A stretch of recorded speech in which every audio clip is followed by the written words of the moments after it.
Hello, welcome to Tarot for Our Times. This is Sarah Sachs, your medium on the go, and it's probably going to be a day late, but happy Hydesville Day. This is the one T-shirt I wear on the anniversary of the Fox sisters and their discovery of what we know today as modern spiritualism on March 31st,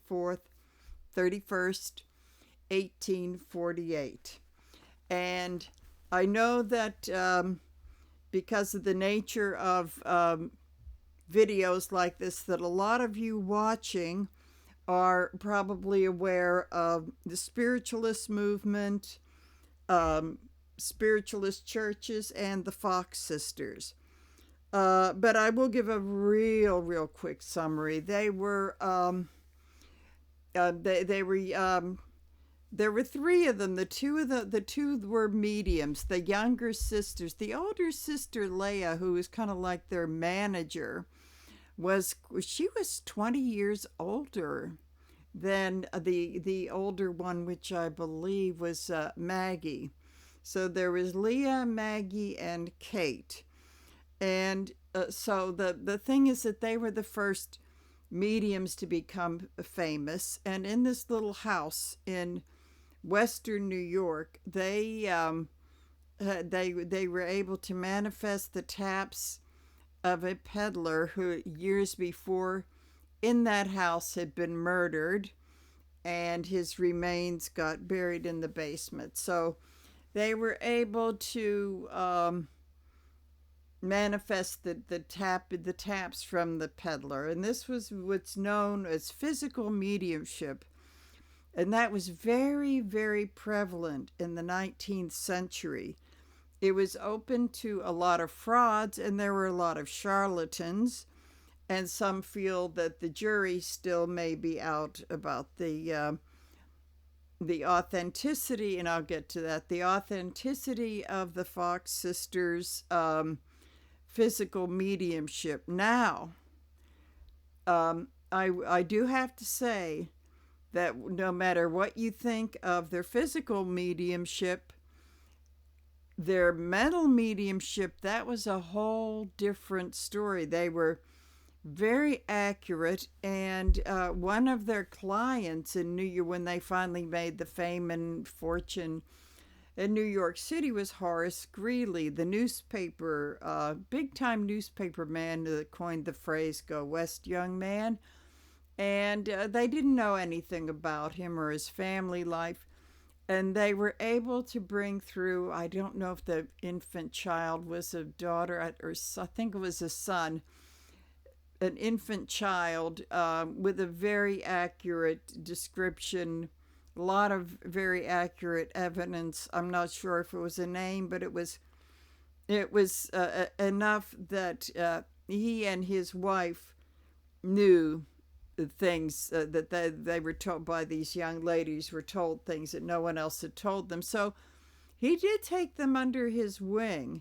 Now the thing is that a lot of the people at the spiritualist churches don't like to talk about, although that's been kind of opening up a little more, is that they were alcoholics as well.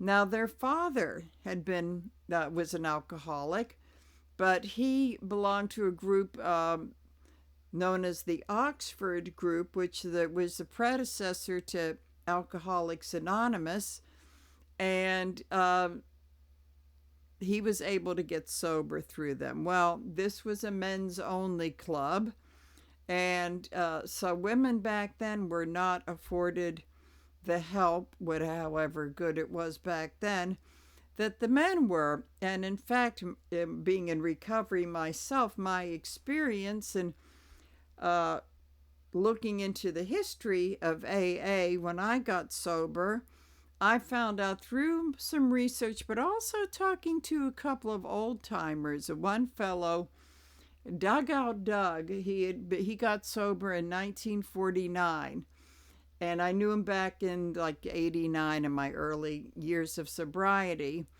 And I think he told us at the coffee, we went out for coffee afterwards. He told us that you didn't see women. He said like they started coming in the 1940s. And he said even when he first got sober in 1949, there weren't that many women there.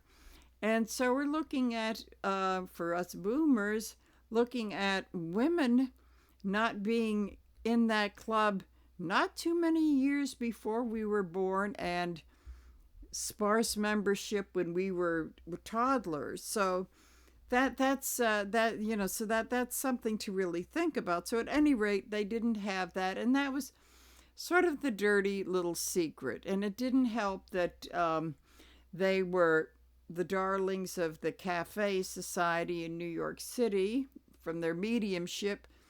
And I don't think they had drinking laws with age, age drinking laws. So, they were taken to Delmonico's and places like that and fed a lot of alcoholism. So, of course, they were genetically, I believe they were genetically predisposed. So they struggled with periods of sobriety here and there. They did struggle with that their whole lives, and they all of them died in their 50s. Now the older sister Leah did not have a drinking problem, but she was a major codependent. So at any rate, there was a certain amount of exploitation early on, and these girls were like when they started in the late 1840s, when they started to become famous, they had to be checked out before the shows by men, and they were pretty not too, they were kind of scantily dressed. Now, in the books that I read, these guys were kind of, lookers, if you want to say, but I feel, for entertainment purposes only, that I suspect these men took liberties in patting them down and all this sort of thing. I am sure that they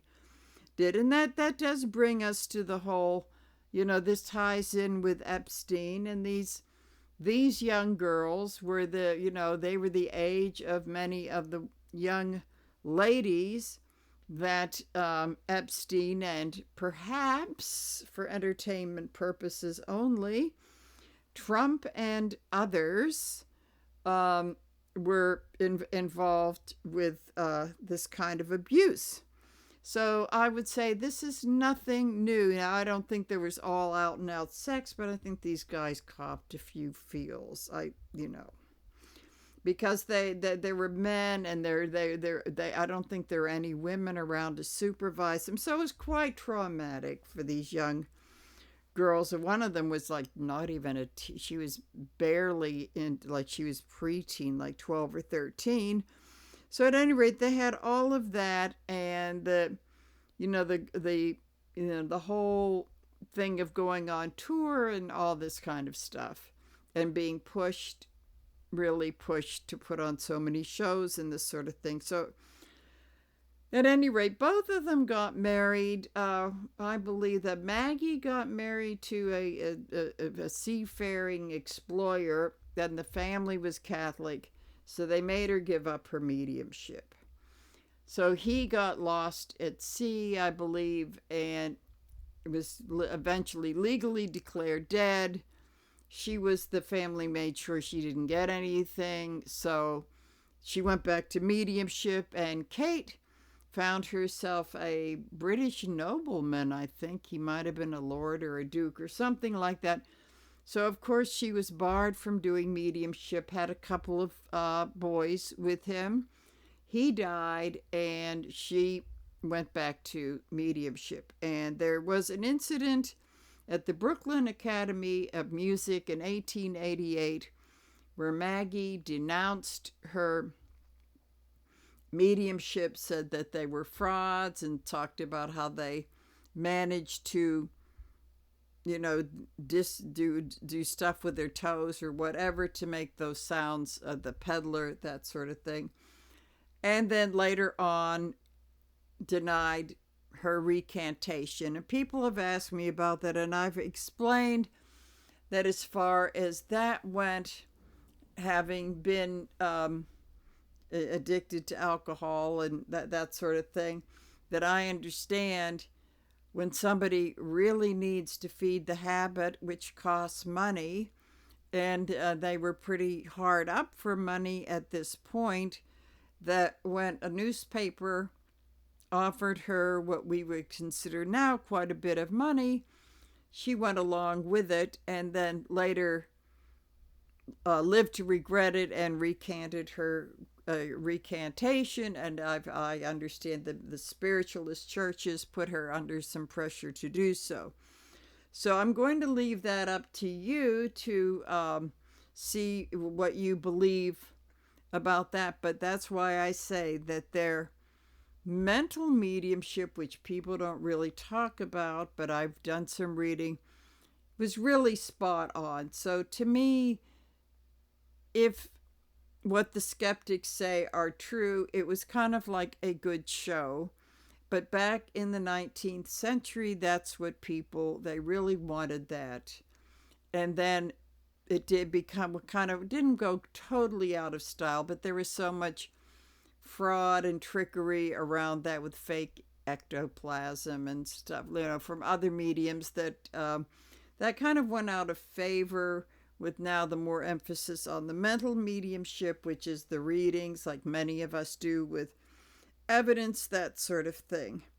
So at this point, when they were in their early lifetime, of course, they were women, young women, by the time the Civil War came around. And by that time, spiritualism had really grown to quite an extent that people were seeing mediums. And this, it does go through a surge when we get into wars, for obvious reason. But I believe that their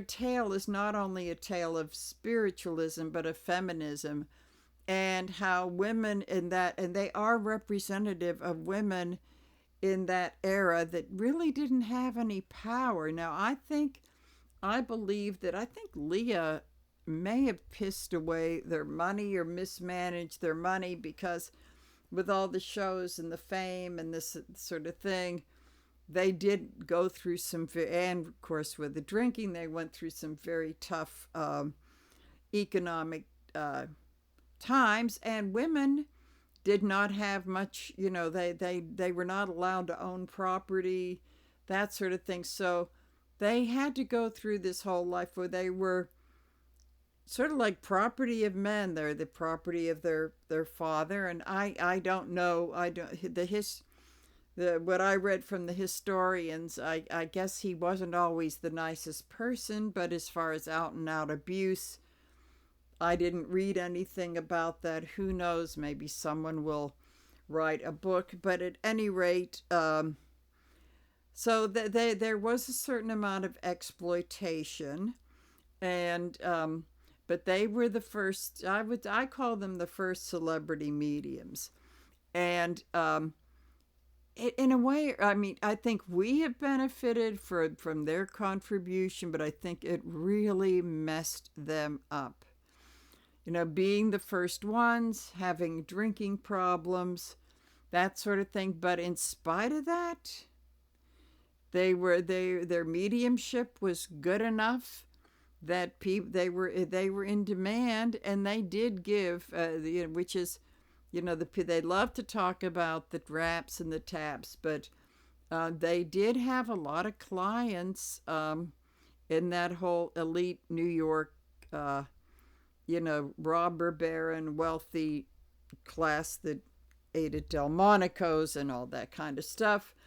And around the country, they did see private clients, and they had seances with the small groups of people. So they did contribute quite a bit, and they brought spiritualism to the attention, but they paid a very big price for that.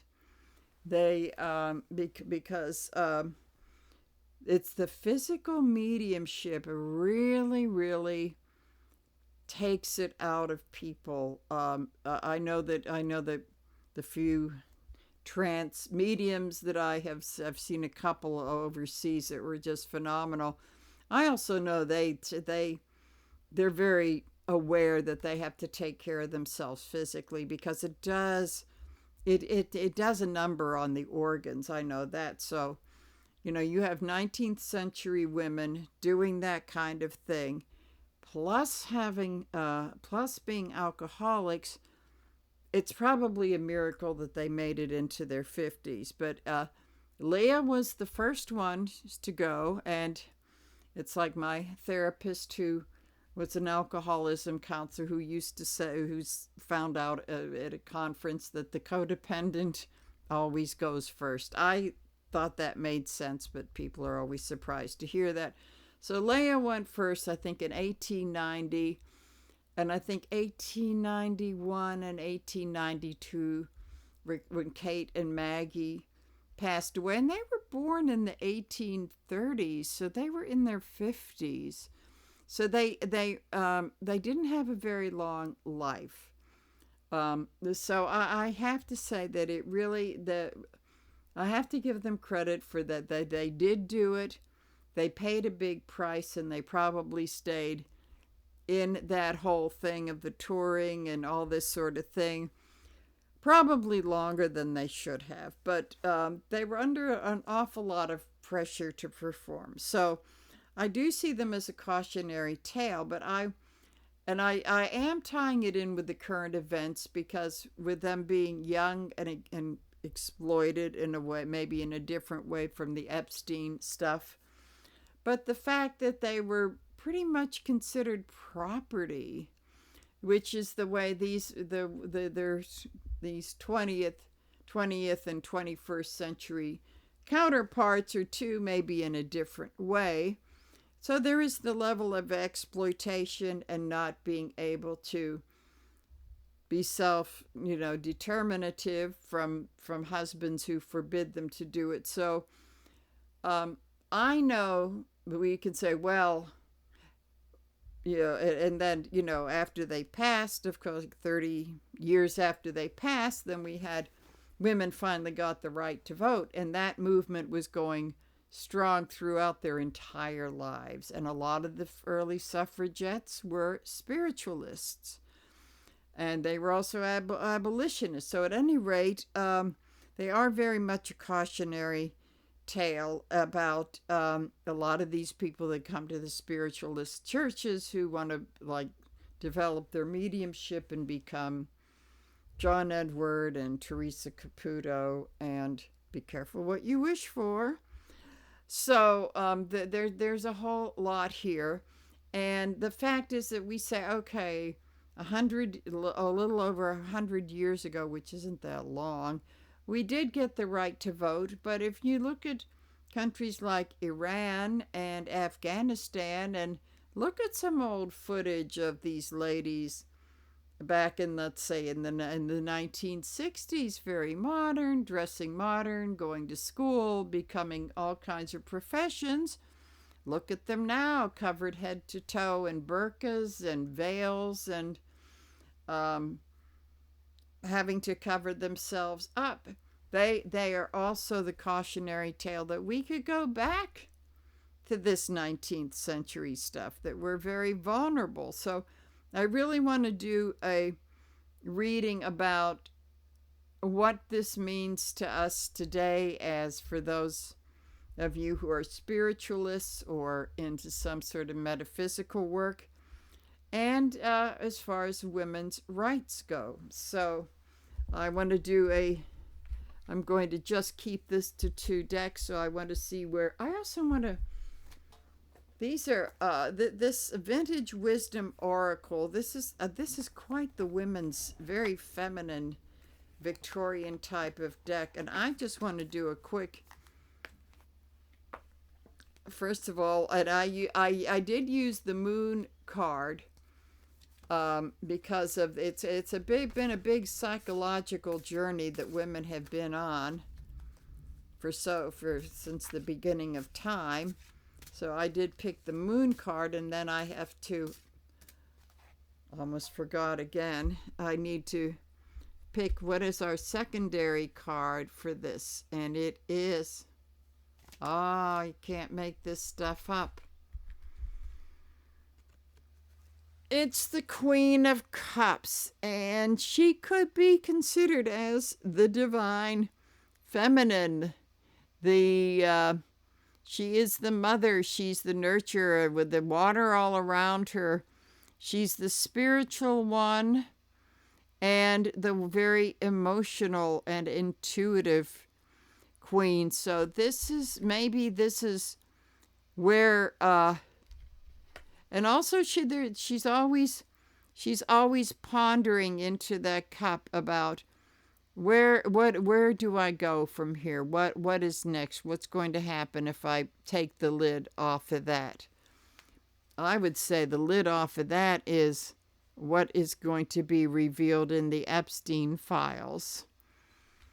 And although the war in Iran and all this sort of thing, in a way, it was a big diversion that's really backfired. And now on Midas Touch and all that sort of thing, there's more that's coming out, a whole lot more about, I think that 13-year-old girl and possibly could be more incriminating to our pedodent. Okay, so I want to pick an oracle card. Let's see what oracle card we have that represents this, which is playfulness. You know, as grim as everything is, we've really got to lighten up and have a sense of humor. And I would say that in the today's world of feminism, I've mentioned them a lot, but Jennifer and Angie of iHip, they talk about some very serious stuff, but they put it in a way that makes you laugh with a lot of swearing, a lot of, that sort of thing.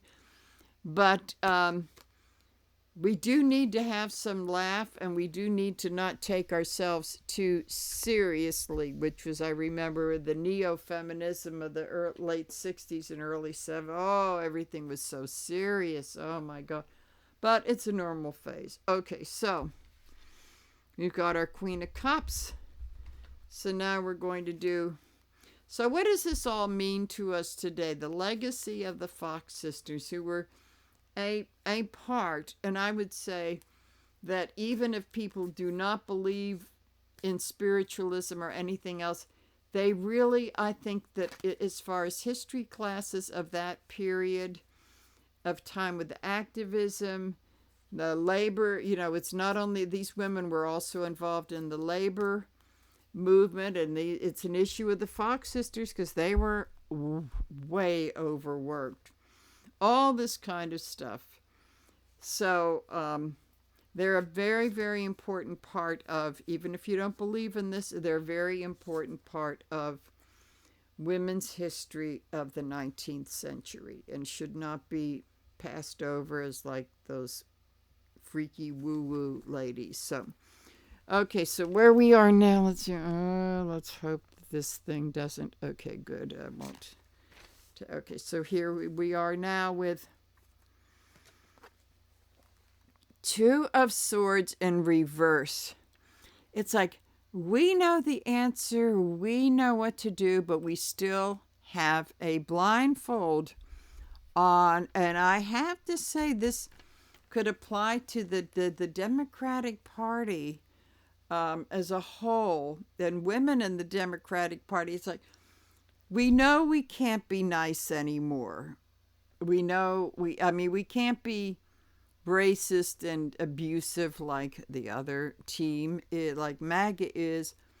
But we do have to take the gloves off. We have to take the gloves off and get down in the dirt a little bit. It's our survival. I mean, we know it, but we have to take that final step and see it for what it is. So the energy crossing this is, well, that's good, because we're ready to move out of the old waters, the old choppy waters. And once we come to terms with that, things will go smoother. But I'd say we're going through some discomfort, because a lot of that stuff from the 19th century, unfortunately, still lives on with these, these right-wing Intel Gen Z guys who are all about the women being obedient and wanting to take away our voting rights. They want to take us back to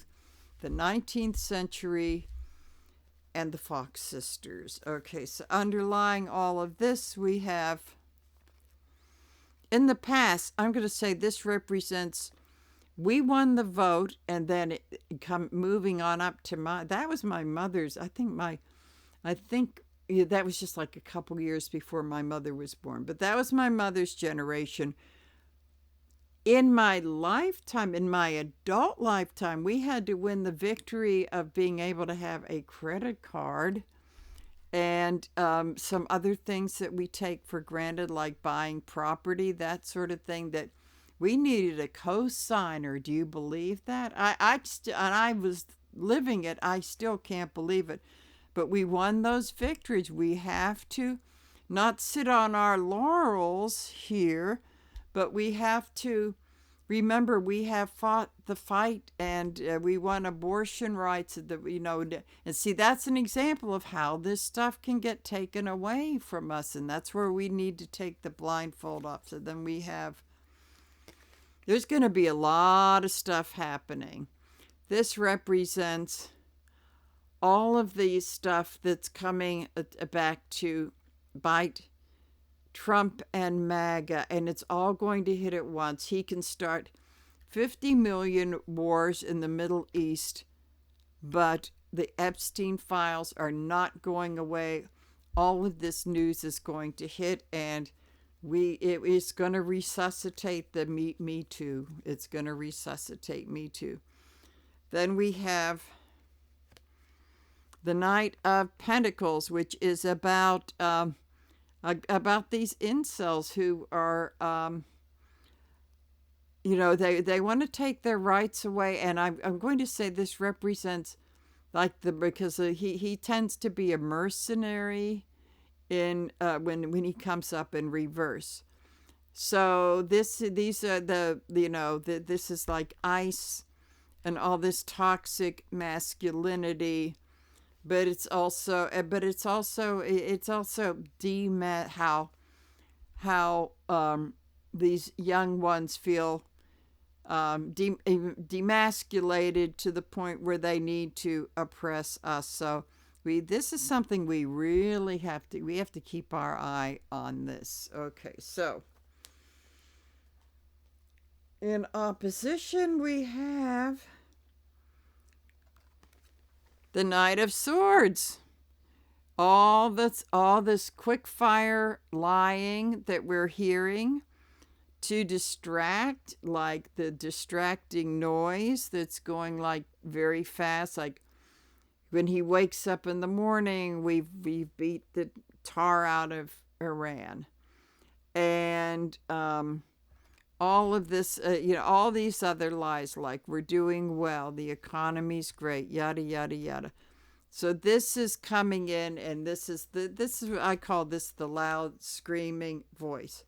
So on the conscious level, with this we have the Two of Cups.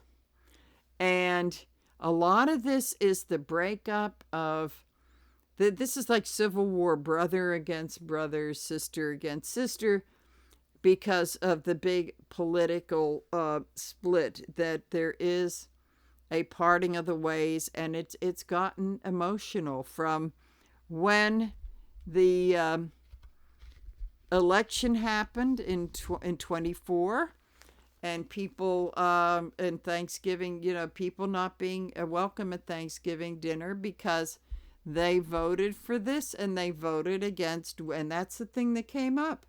They voted against women's rights, And the big villain, rightfully so, became the white woman who voted for Trump, not realizing some of them are learning the hard way as they get laid off. Like, hello, sweetie, did you know you were a DEI hired? Oh, but I'm white. No, well, you're a woman.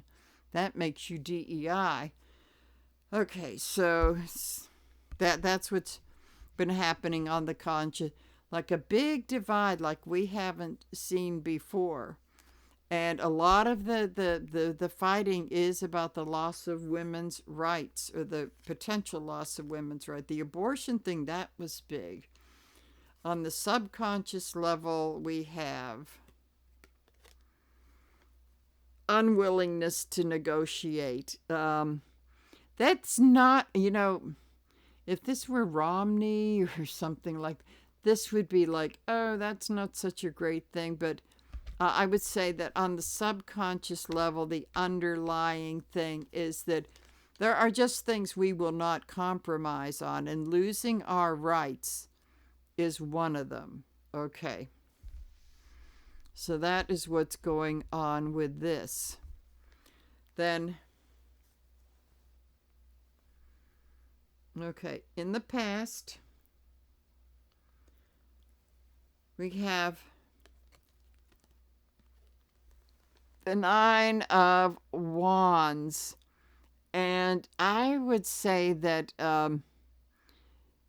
this has to be that there are the times when he can recover from all of this stuff, and a lot of it has to do with the previous behavior of being abusive towards women. That lies in the Epstein files, I think, are going to say that, he's always come back upright. Just slap a bandage on that and get up and fight, fight, fight. This in reverse is saying there are forces working. He's not going to be able to do that much longer due to his not looking so hot and his cognitive decline. I could say for entertainment purposes only, but there are a lot of doctors out on the internet who notice by observing his behavior that that's not very far-fetched, shall we say. So, okay. So dealing with the present, we have death in reverse. I would say that the reversal of women's rights has been a setback, but it is not fatal. It's like having a case of COVID that's sort of debilitating, but it isn't going to kill you. But it will take you a while to get. So it's like a near-death experience, but you're not gone. So this is what's happening now. This is the setbacks, but it isn't fatal because, with all the Epstein stuff underlying this, and that, that, believe me, the Midas touch and all those Don Lemon and all those people, they can really walk and chew gum at the same time. Like, they can make a video about the war, then 20 minutes later you're going to see one about the latest Epstein scandal revelation. So that's not going over. That is not dying. That is just not dying. So coming up in the future with this whole thing is the High Priestess in reverse. See, what's going to happen is that all the deep, dark, dirty secrets are going to come to light. And they're going to be, I think that a lot of people, like yours truly, who say, I think I've heard it all, I've seen it all, I lived in New York, and I've seen people overdose, I've seen this, that, and the all kinds of stuff. Even people like us are going to be really shocked at what comes out. And this is going to bring back women's rights big time. So we're back to the exploitation of minors, and perhaps how these 19th century ladies were exploited as far as their mediumship and, being out in the public. I think their only sex exploitation was probably their marriage, perhaps, because Victorian era women didn't do too well in that regard. So all of this coming out is going to be, that's why this isn't fatal. That's why this makes sense. That's why this death in reverse isn't fatal. The high priestess is saying, of course not, because he can bomb the hell out of the whole Middle East, but this stuff is going to be coming out. And it's going to be coming even if Pam Bondi wants to tuck it under her mattress and sleep on it for the rest of her life. The UK is going to be, they're going to be exposing stuff. All these European countries are, because they've been hacked. That's what I've been saying, is that it's not just a pile of papers. This has been on people's computers. And the FBI, I think, has been hacked. They're going to, because the Brits have demanded the files because of Andy, who's going to be on, or former prince who's going to be on trial. So, it's going to come out. They can sit on it all they want, but if it's been on someone's computer, trust me, it will get hacked. Okay, so let's see. We've got in the hopes and the fears. We've got the five and the five of pentacles. I'm gonna say this. There's not much hope in this. Oh, I'm gonna have to pull up. This is the fear. This whole thing with this materialistic thing of people being left out in the cold, and it could be maybe not necessarily destitute, but someone that's a billionaire that's going to be a millionaire, go down to being a millionaire with hundreds of millions of dollars, may consider himself impoverished like this. So this is a big fear, and this is really what's driving it, because subjugating women is part of the whole power thing of that's always been part of the wealthy class, keeping the women in place and exploiting the,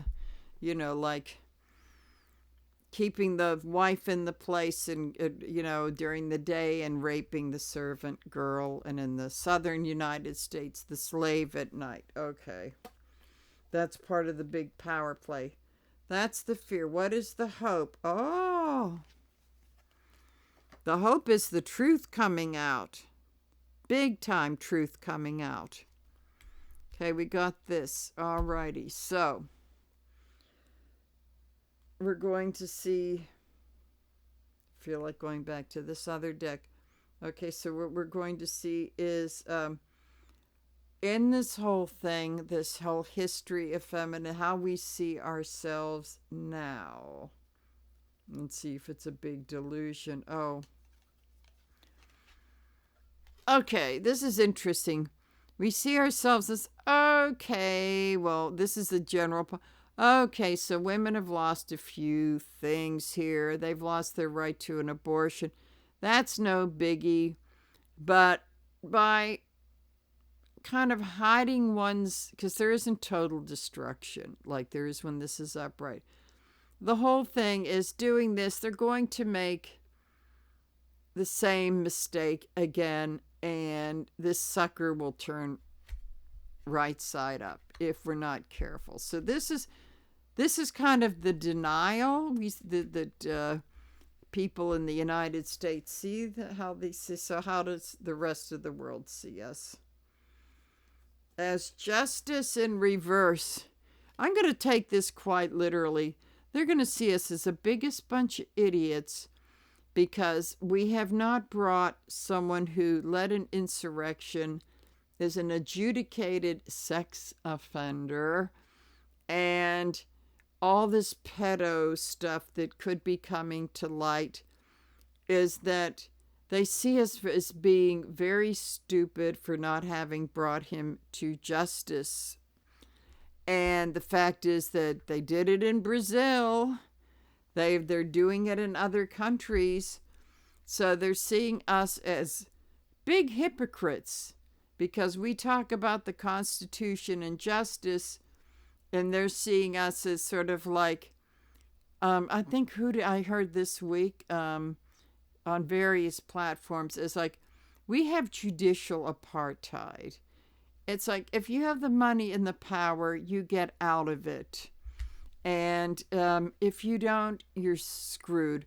So this is all of these rich, it's all like, aside from him getting away with insurrections and all this sort of thing, we have these wealthy pedophiles who haven't seen justice yet. And and they see us as letting, there's probably some hypocrisy, but they're seeing us as they're letting people that abuse women get away with it. So here we are. That puts us right back in the 19th century again. So I'm going to take another deck and do a very quick conclusion read to this.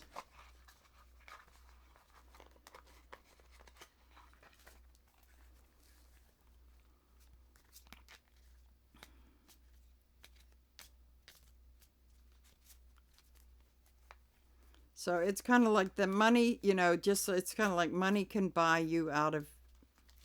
I don't think it's 100% true, but it's true in too many cases. And I think that could become a big issue. I'm sure that men back in the Fox sisters' day, look at the plantation owners. Look at Thomas Jefferson, for God's sakes, what he did, how he exploited that very young Sally Hemings.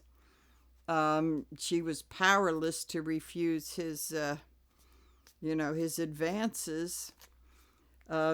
So that this is kind of like the old play, and this was back in the Fox sisters' day. Well, that they were after this, but this sort of thing was going on where Massa was raping the little girl slaves. So, so you have to ask yourself, perhaps this is the modern day version with these, because all of these young girls really came from pretty dire economic situations.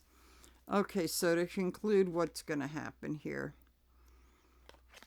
Okay, the Page of Pentacles, which I'm going in reverse. So, I'm going.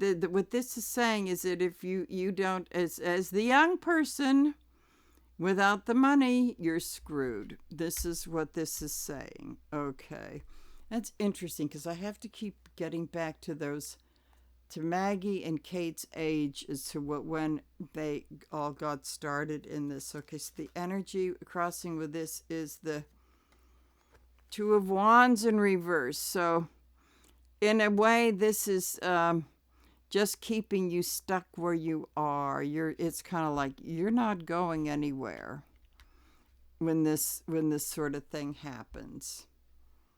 So I'm just going to do just a few cards here. So then we have the Wheel of Fortune in the past.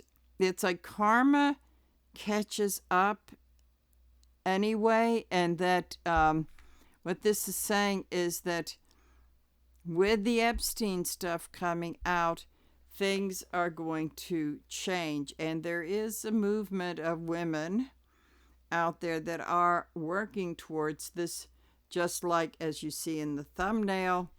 I did next to the Fox sisters, I have I think post-World War I, around World War I era, suffragettes going for their rights. Is kind of like women don't put up with this stuff. So the wheel is starting to move.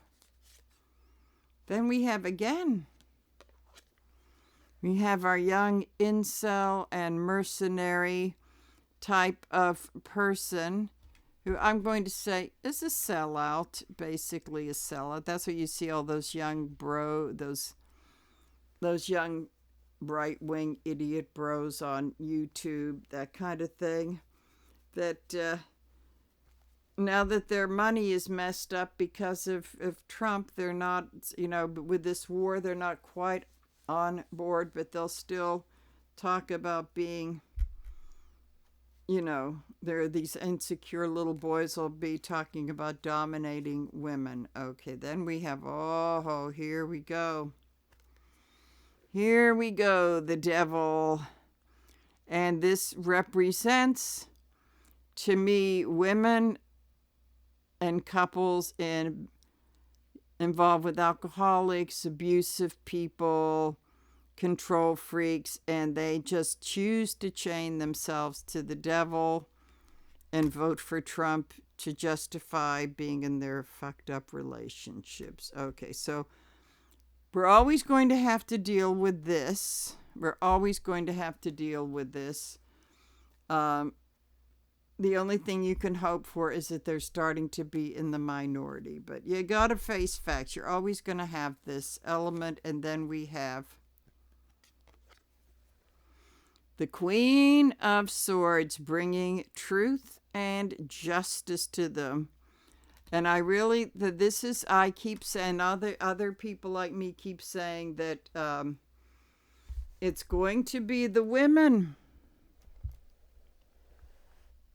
It's going to be the women that are going to be rising up against all this toxicity, because in the end, the story of the Fox sisters, it was going on with this. There was, the feminists of the 19th century in the background, fighting for these rights. I mean, for the tragedy about the Fox sisters is that, they were so wrapped up in the mediumship, their messed up lives, and and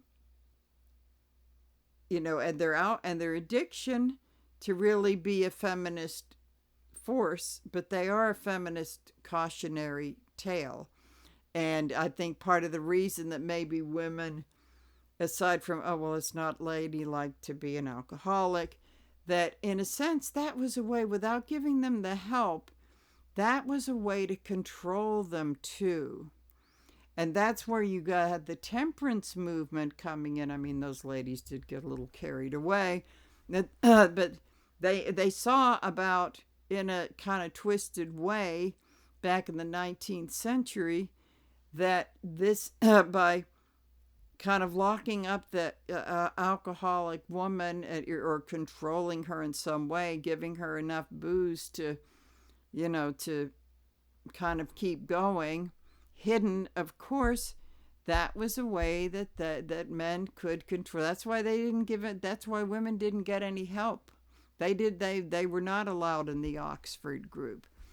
And so I would say that we have to be careful that is a tool that is used to oppress women today. Is that's what the pimps do. They get the women hooked on drugs.